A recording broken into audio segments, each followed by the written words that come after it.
This is just me and you talking while I'm eating cinnamon toast. Y'all like cinnamon toast?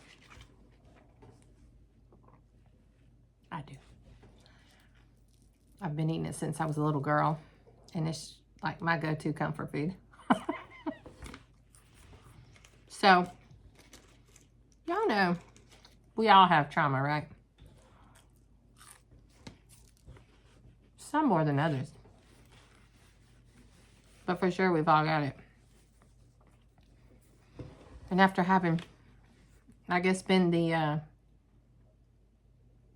on the other end of someone's childhood trauma this week,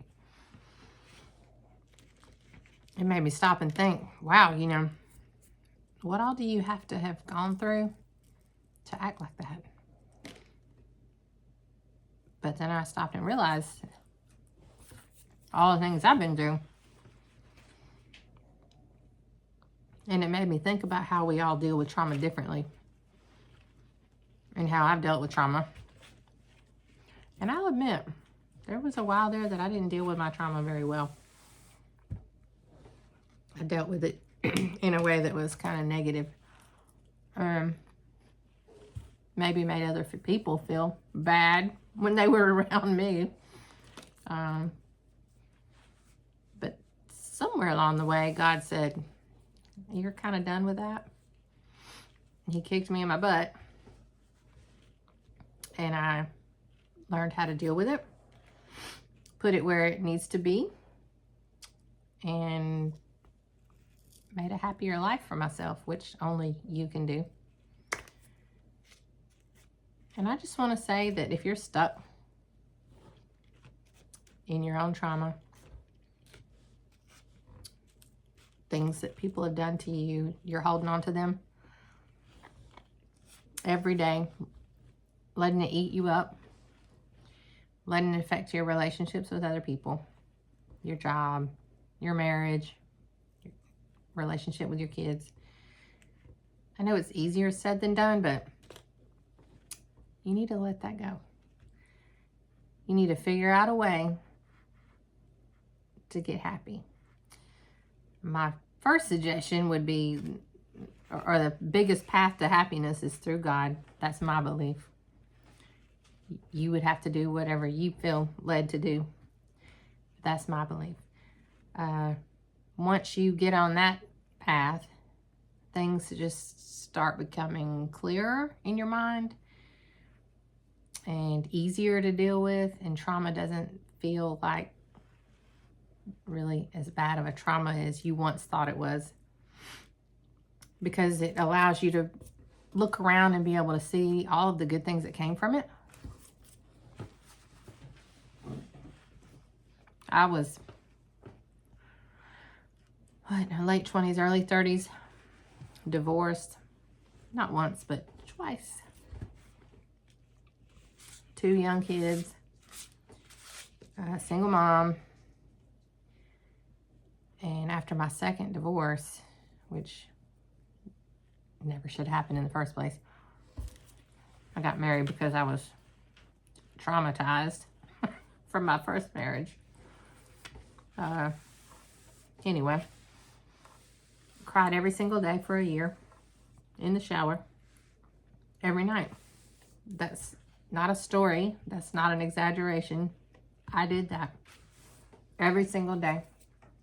At the end of my day, when it was time to just be me, I climbed in the shower for my evening shower and cried. And came up on the year anniversary of that, and I told myself, you're done. You're not going to cry over this. You're not going to beat yourself up anymore. And I didn't.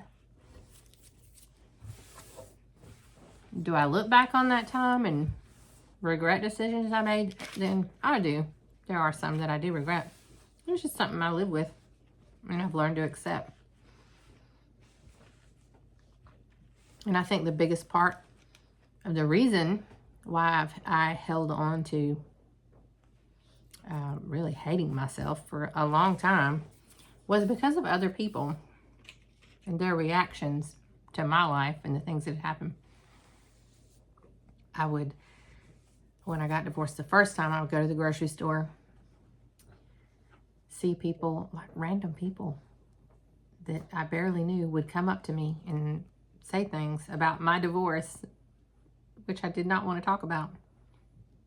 Kind of heartless, selfish people who were wrapped up in gossip instead of caring anything about me. So for the longest time, going to the grocery store was stressful and traumatizing for me. Like, I got to the point where I did not want to go because that's all people wanted to talk about. So they would have something to go back and gossip with. Don't be that person. Please don't be that person. And don't be the person that talks about other people's kids. Anyway, that's another tangent for another day, okay? This is just a bunch of rambling that I've done, really and truly, just to say that people have trauma. Don't be one of those people that allows it to rule your life, because there's so much more to life than that, and you're worth more. Honestly, I think so. God thinks so.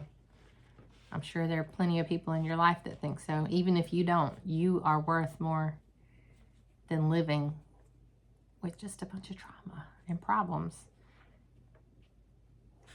And if you ever need somebody to tell you that to your face and give you a hug, you just call me, seriously.